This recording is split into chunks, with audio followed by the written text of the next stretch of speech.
Hello and welcome to the third video of the Perun Santis video series.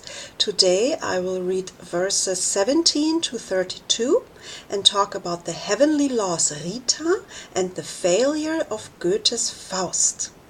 And I shall raise my cup, of course, to Perun and to Goethe, who you can see behind me lounging in the shelf. Prost.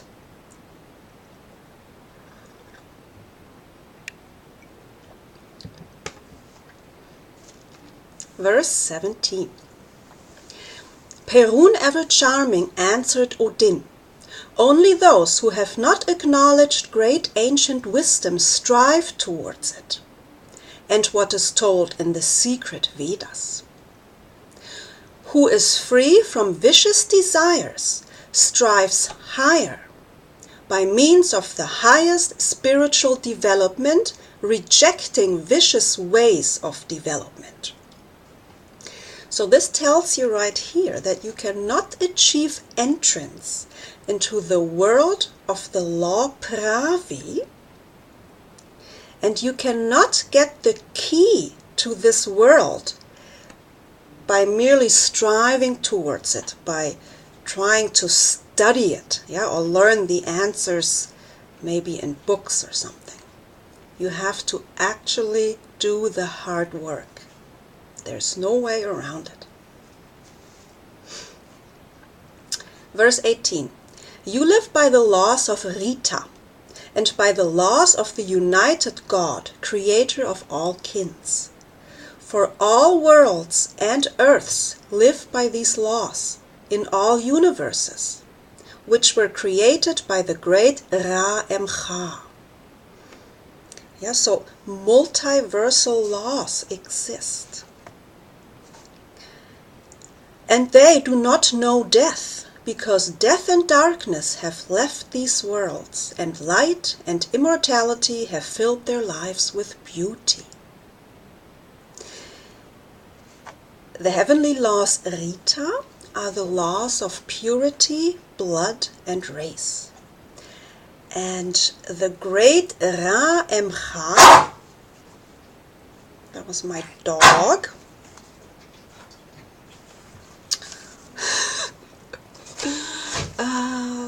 okay. Yeah? Okay. He does that sometimes. So the great Ra-Emcha. And you could also see how this turned into the Indian Brahma. You have Ra-Emcha. These are three runes.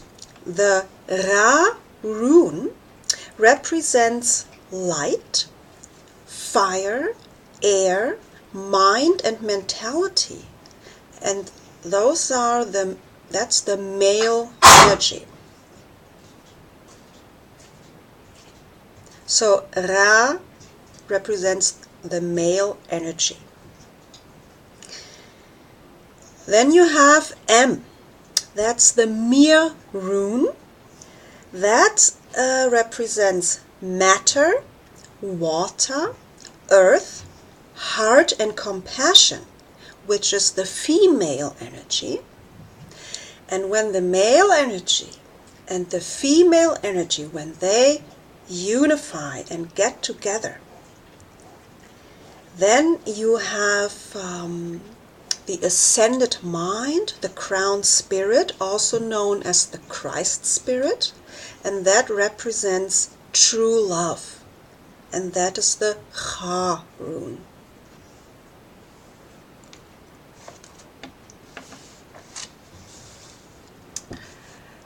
Verse 19.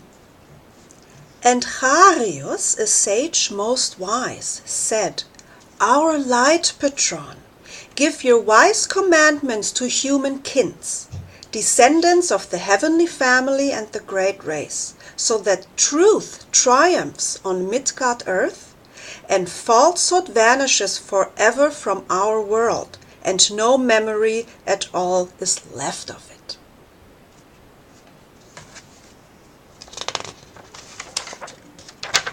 Verse 20. Perun Thunderer answered the sage most wise, and all who had gathered to listen to him. Hear my commandments, people, and understand the warning in my words. Honor your parents and support them in old age, for as you support them, your children will support you. Keep the memory of all ancestors of your kin, and your descendants will remember you. Protect the old and the young, fathers and mothers, sons and daughters, for they are your kinsfolk, wisdom and color of your nations. In your children foster love towards their sacred land and their race, so that they are not tempted by foreign wonders, but will create wonders themselves, more wonderful and more beautiful, for the glory of your sacred land. Don't create miracles for the benefit of yourself, but create miracles for the benefit of your kin and the heavenly family. Help your neighbor in his trouble, for when trouble comes to you, your neighbor will help you. Do kind deeds for the glory of your kin and your ancestors, and you will acquire protection of your light gods. Assist with all your powers in building temples and sanctuaries. Protect God's wisdom, ancient wisdom. Wash your hands after your deeds, because those who do not wash their hands lose God's power. Purify yourselves in the waters of Iria, the river that flows in the sacred land, to wash your white body, to sanctify it with God's power.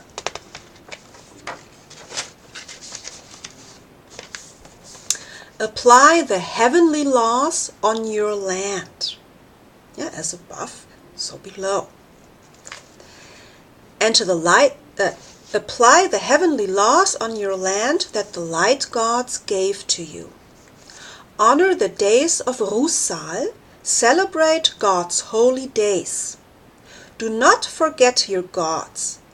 Burn incenses for their glory, and you will acquire goodwill and grace of your gods. So the holy days obviously are the holidays, and the days of Rusal, those are the days of the wakening nature between March and May, so basically spring. Do not offend your neighbors. Live in peace and harmony with them. Do not humiliate the dignity of other people, and your dignity will not be humiliated. Do not offend people of other faiths. For the one Creator is the unified God over all planets and over all worlds. Do not sell your land for gold and silver, for you shall call curses upon yourselves, and for all days there will not be forgiveness for you. Protect your land and defeat all enemies of the race with the right weapon. Yeah, talking about selling your land for gold and silver. Today we have, of course, government who has invented the property tax and also something called the heritage or the death tax, which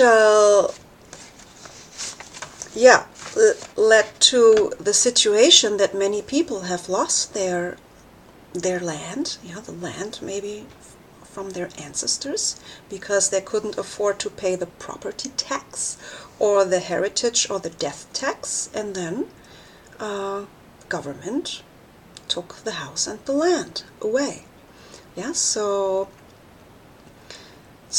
they basically invented a law and gave theft a new name. And this heritage tax, also known as the death tax, This has been abolished in America now, by the way, by Bad Orange Man. Okay. Verse 27. Protect the kins of Rusen and Svita Rusa. He is now specifically talking to the Aryan kins. So, protect them from alien enemies who come to your lands with evil intentions and weapons.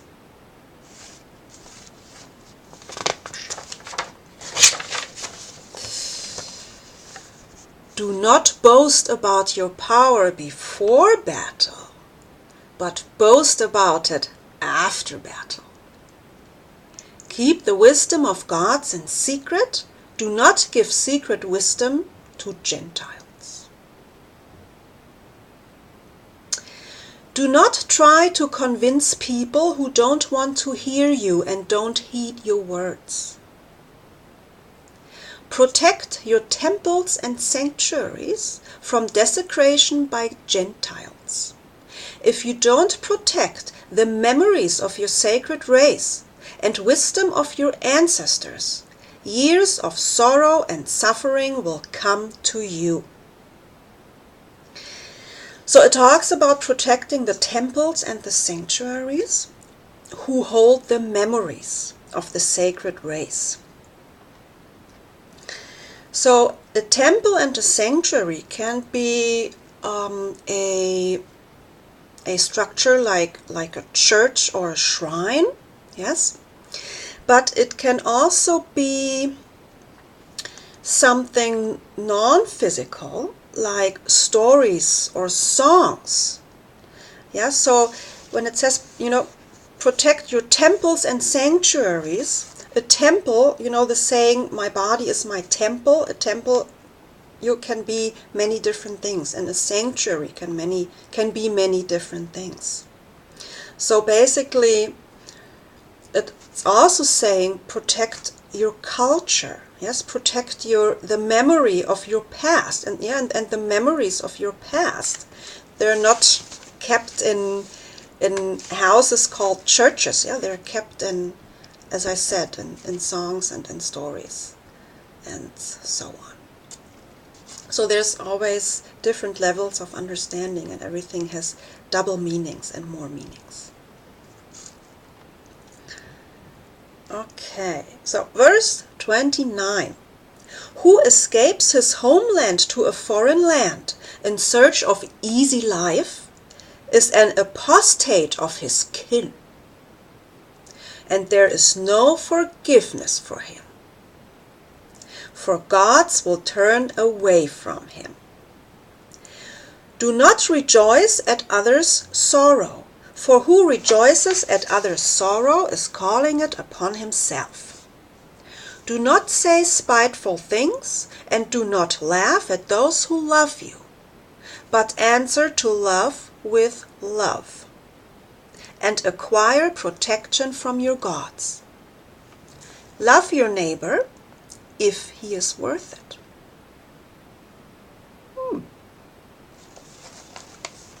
The church left that out. Verse 30. The brother shall not marry his sister, the son not his mother, for that angers the gods and ruins the blood of your kin.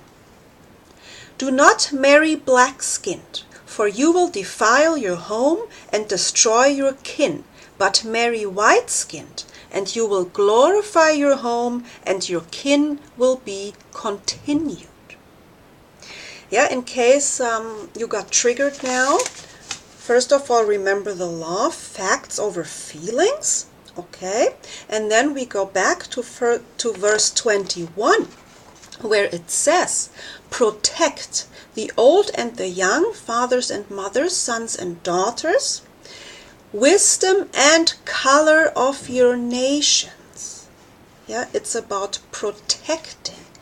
And when I'm protecting my own color, I'm also at the same time, by doing that, protecting all the other colors.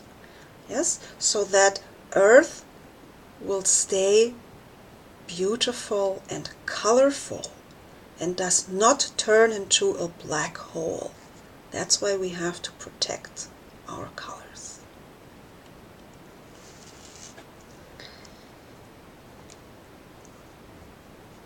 Women, do not wear manly clothes, or you will lose your femininity, but wear what you are supposed to.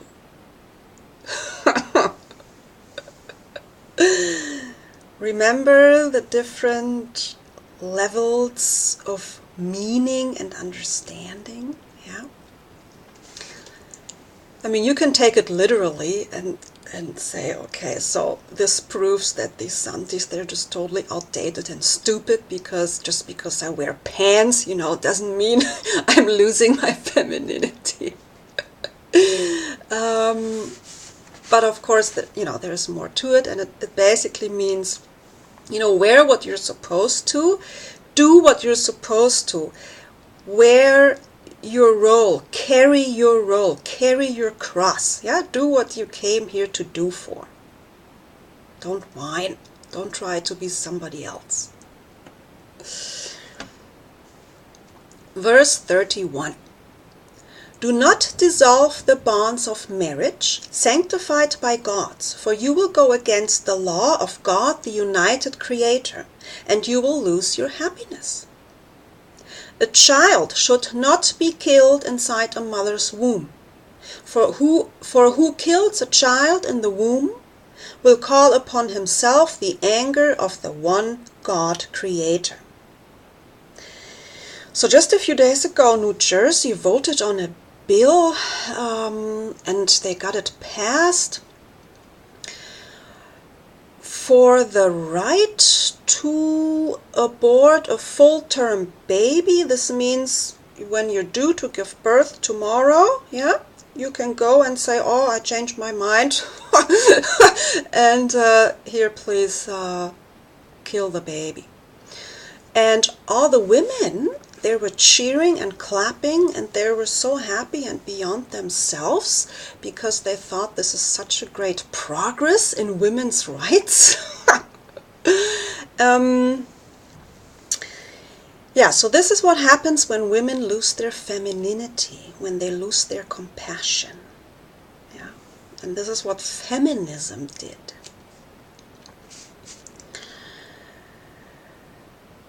Verse 32. Wives, love your husbands, for they are your protection and support, and of all your kin. It's not government. Government is not going to protect you. It's the man that's going to protect you, because the man is the strong gender. Do not drink a lot of intoxicating drinks, nor you limit in drinking, for he who drinks a lot loses his human appearance. So these are the heavenly laws RITA. And you can see that the heavenly laws RITA are very much down to earth. Yeah? Because the way to the heavenly law Pravi leads through Yavi. Yeah, you have to go through Yavi. And what is Yavi? Yavi is the material world. Matter. Mat, Russian, mother, mother, German, Mutter. Yeah, Mother Earth. And our body is also made from matter. Yeah? So Mother Earth is literally our mother. We are made out of her parts. We are a part of her. And she's also a part of us. And we have to work to improve and enhance and raise Mother. And we have to treat her with respect and with gratitude. Yeah? Thank the birds for the songs that they sing for you. Thank the trees for the shade that they give freely. Yeah. Appreciate the beauty of the flowers, for example. And be grateful for structures also like bridges, for carrying you across. So you have to dedicate yourself to this work with and for nature, and nature will start to give back to you. Yeah, it's quite amazing, the things that will happen. And by doing this hard work, yeah, by dedicating yourself to nature in this way, you are also improving, enhancing, and raising yourself at the same time. And then you will truly understand that you are really one with Mother Earth and with nature. Yeah.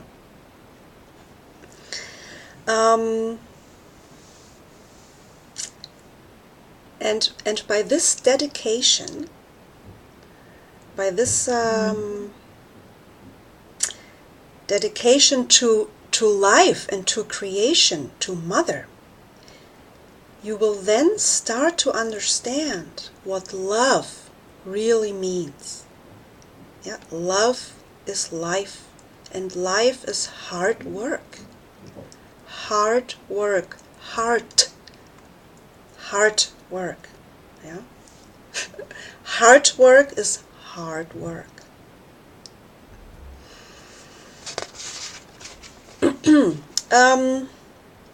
Yes. So Mother Earth is our mother, but so we are children of Earth, but we are also the Mother of Earth. It goes both ways. Everything is always a cycle and a circle. And let's look at the German word Vorstellung. The German word Vorstellung has 3 meanings. One meaning is imagination. Yeah, the imagination, the thought, the idea happening in the mind. That is the pregnancy. The second meaning of the word Vorstellung is introduction. So the introduction, to introduce something or someone, means to make something known. You make it known. It receives a name. You're sending it out into the material world. That's the birth. Yeah, you're giving birth to your idea. And once it's out there in the material world, you have the product. Yeah, when you're an artist, it could be a painting, or it could be a song, an act, a play, a performance. And this is the third meaning of this German word Vorstellung, a performance, an act, a play. And this is then your child. Yeah, so these are the 3 stages of creation, from mind to matter. And where there's a performance, there's also an audience. And this observer of your performance, of your act, who comes into contact with your child, he might then get influenced or impressed by this child that you have created. And then this might also create thoughts and ideas in his mind. And he might also act upon these ideas, thus creating a new child, a new performance, a new reality. So then you have mind to matter and matter to mind, and so on. We have this cycle, mind, matter, matter. Yeah, it's an ongoing cycle and circle. So creation comes with great responsibility because it has consequences. And what is necessary to be able to create responsibly? To answer this question, we shall look at the English word for Vorstellung, imagination.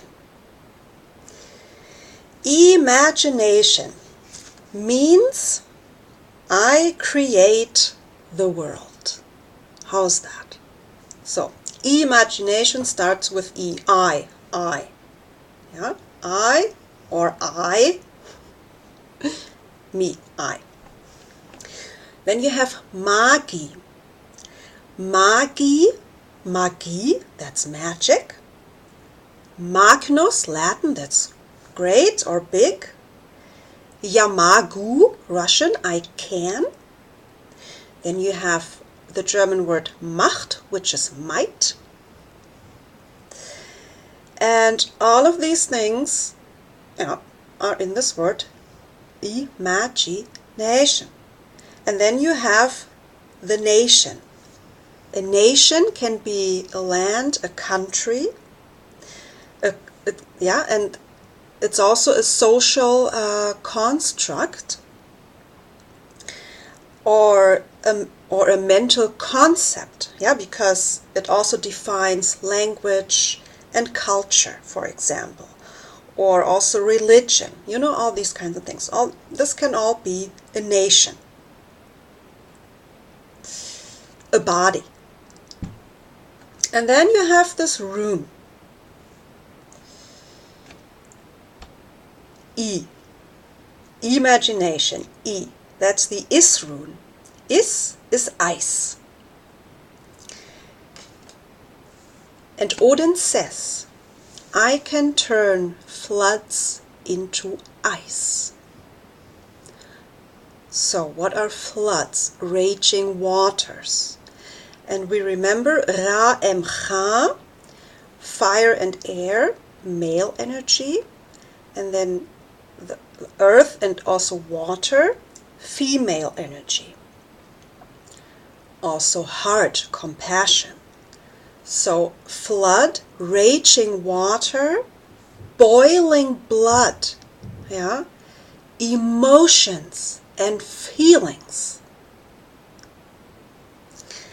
And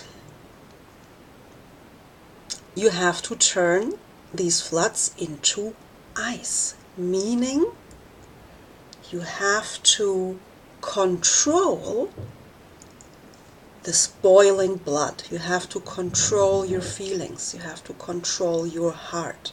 So the Is rune stands for magic and self-control, because the key to doing magic is self-control.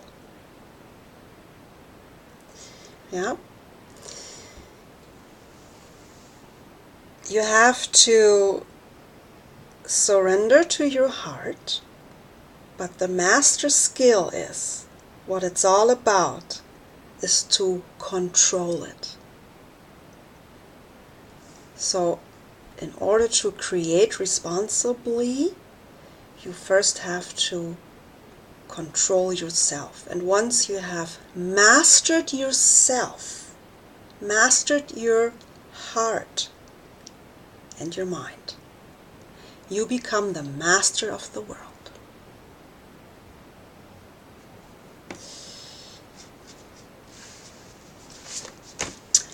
And now we shall proceed to Goethe's Faust. Goethe says, there is no good unless you do it. Yeah? Talking about the way to Pravi leads through Yavi, and doing the work. And the problem with Faust is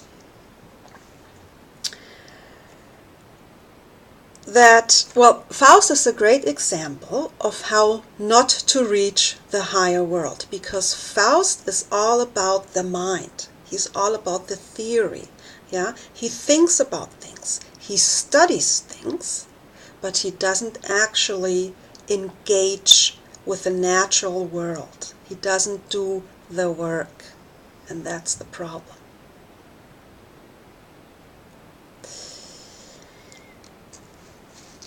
And Goethe knew the key to the heavenly law. Okay, now I shall invite Goethe to join us for this performance now. I will read the opening monologue of Faust. And let's see what this Faust is all about. I shall raise my cup again and have a toast to Goethe.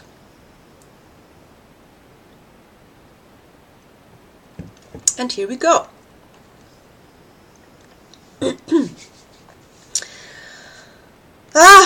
Now I've done philosophy. I've finished law and medicine, and sadly, yes, theology. From end to end, now here I am, still a fool, no wiser than I was before. Master, doctors, what they call me, and I've been 10 years already arsing crosswise to and fro, leading my students by the nose. And see that we know nothing. It almost sets my heart in flames. I'm cleverer than all these teachers, doctors, masters, scribes, and preachers. I'm not plagued by doubt or scruple, scared by neither hell nor devil. Instead, all joy is snatched away. What's worth knowing, I can't say. I can't say what I should teach to convert or make men better. And neither goods nor gold I have. No worldly honor or splendor hold. Not even a dog would want to live this way. So Faust is sitting there in his little basement in his study and feeling sorry for himself, saying, oh, I know everything there is to know. I'm smarter than everybody. And he's now come to a point where he thinks, this cannot be it. There must be more.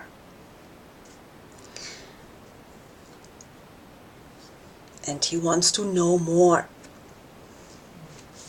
So, I have given myself to magic art.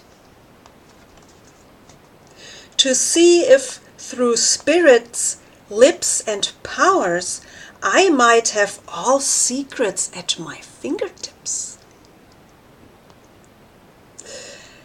And no longer with rancid sweat have to speak what I don't know, that I may understand what it is that binds the world's most inner core.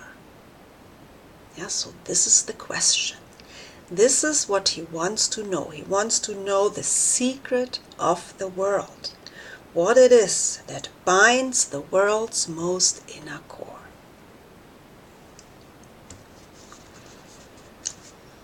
See all its workings and its seeds. Deal no more in words, empty reeds. Oh, may you look, full moon that shines, on my pain for this last time. So many midnights from my desk I have seen you keeping watch. when over my books and paper, saddest friend, you appear. Ah, if on the mountain height I might stand in your sweet light, float with spirits in mountain caves, swim the meadows in twilight waves, free from the smoke of knowledge too, bathe in your health-giving dew. Alas, in this prison I must stick, this hollow, darkened hole of brick, where even the lovely heavenly light shines through stained glass, dull, not bright.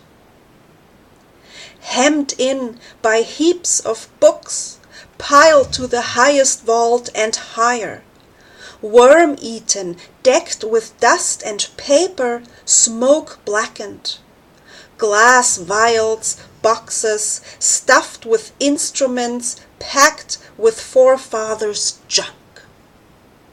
This is my world. That is called a world.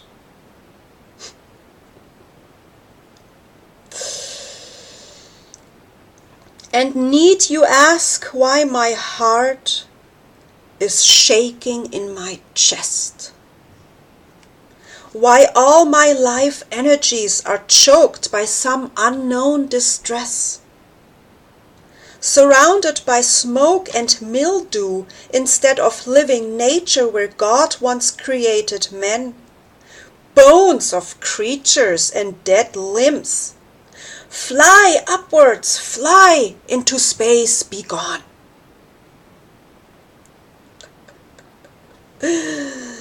So you have to imagine he's sitting there in his little dark basement, surrounded by all these instruments and all this old junk, all these artifacts, of his studies. And he's sitting there and he's talking about, being in the moonlight and enjoying the nature and the spirits and the mountain caves and all these things. So he's talking about engaging with nature. He's thinking about it, but he's still sitting in his little basement. So now he had enough of feeling sorry for himself now. He's all, fly into space, be gone. And he goes on. Oh, sorry. He goes on. Isn't this book crammed with secrets from Nostradamus' very hand? Enough to be my guide? So he's back to the books now,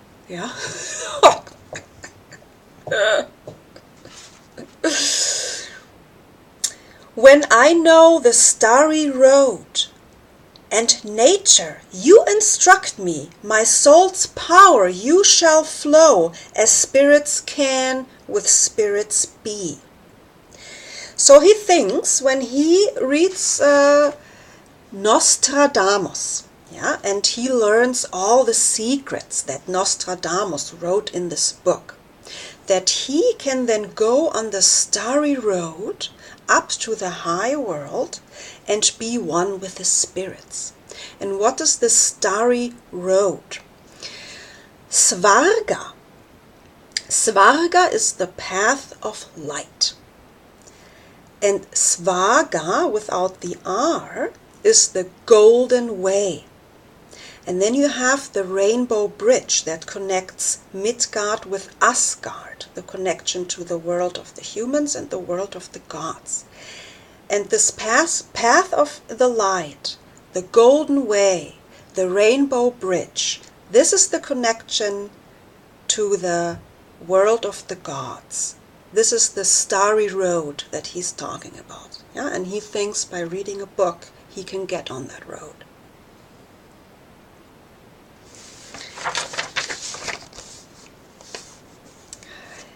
Useless this dusty pondering here to read the sacred symbols. Soar around me, spirits, and be near. Answer now, if you can hear. Yeah, so he's thinking, why read it myself? I'll just have the spirits come and tell me all the secrets. And he opens the book and he sees the symbol of the macrocosmos. And he says, ah, what bliss flows through my senses from this sign. I feel life's youthful, holy joy. It glows, fresh in every nerve and vein of mine. This symbol now that calms my inner raging, was it a god who wrote this sign? Filling my poor heart with delight, and with its mysterious urging revealing around me nature's might? Am I a god? I feel enlightened.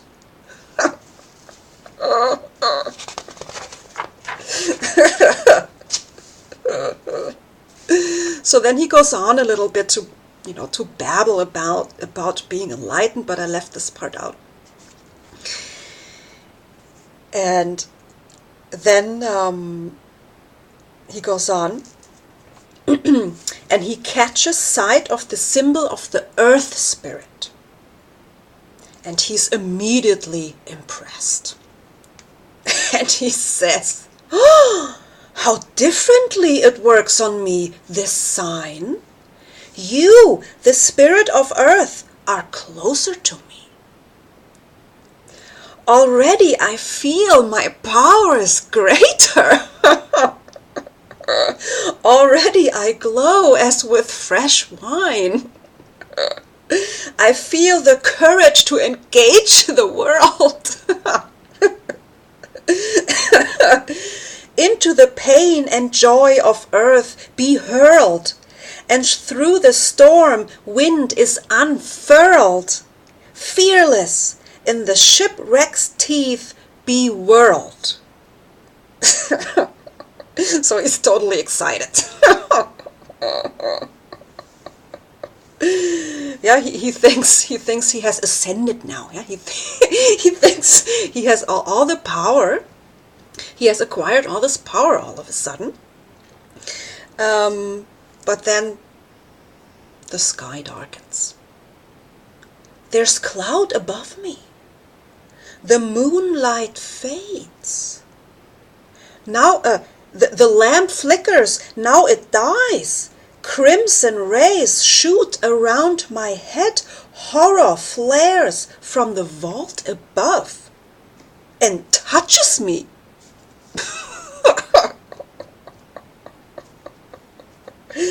I feel you float around me. Spirit, I summon to appear. Speak to me. Ah, what tears now at the core of me. All my senses reeling with fresh feeling. I feel you draw my whole heart towards you. You must, if it costs my life. He's totally beyond himself. He grips the book and speaks the mysterious name of the spirit. A crimson flame flashes, the spirit appears in the flame. The spirit says, "Who is calling me?" And Faust looks away and says, "Terrible face!"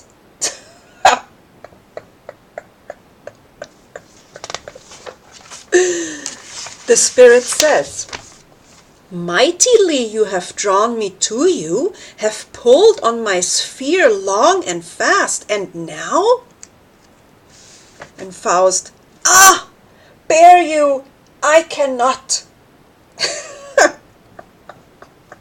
The spirit says, You beg me to show myself. You wish to hear my voice and see my face.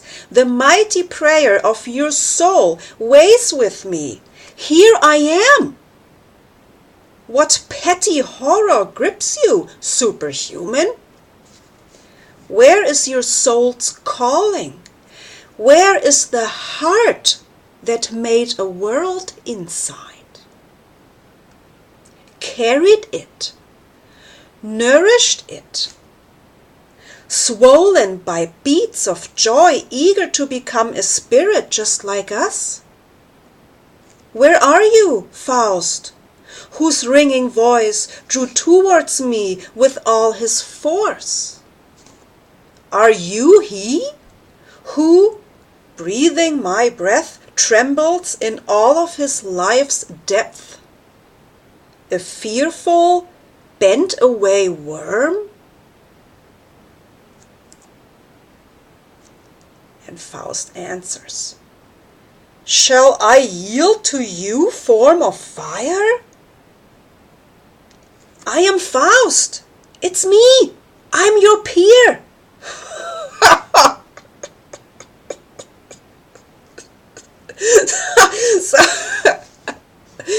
So yeah, first he can't bear to look at him even, but yeah, he's his peer. So the earth spirit talks about his work. He talks about what he does. In the floods of life and action's storm, I float up and down, I blow to and fro, birth and grave, an eternal flow. A weaving of change, a glowing life.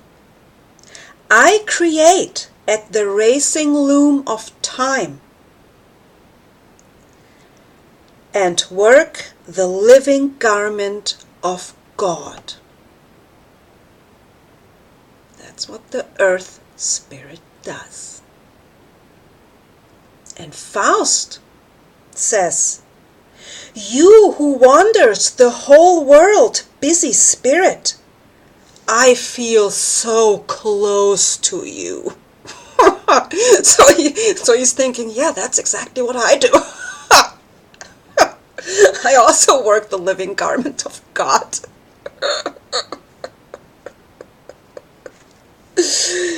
So Spirit says, you're like the spirit that you understand, not me.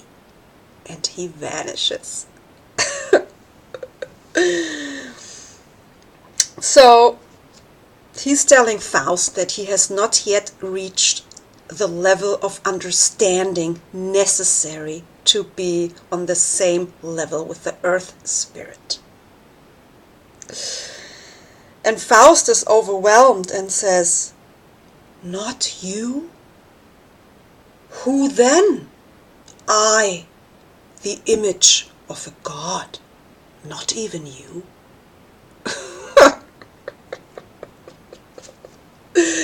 So the next spirit that appears to Faust is Mephisto.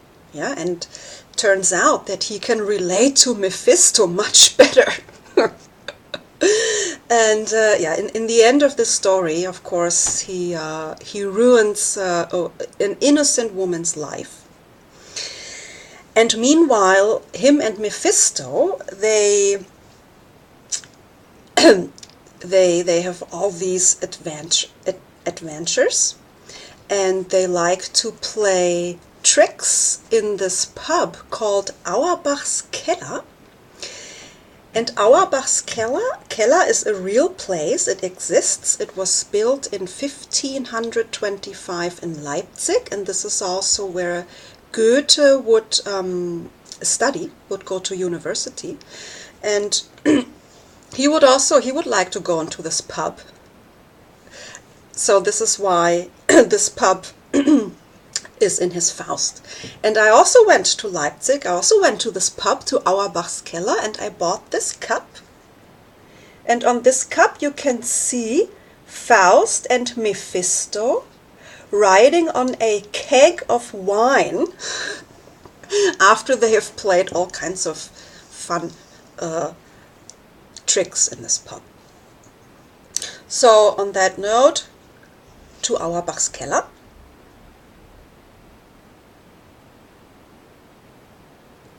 So you can see, unfortunately, Faust did everything wrong, and he did not reach higher worlds. Because Faust failed to do the hard work of the heart. And he did not know the answer to the question, what it is that binds the world's most inner core. Because he didn't do the work.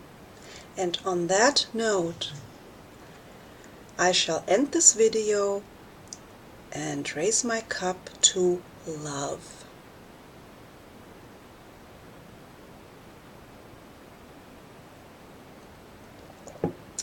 I thank you for watching and see you next time.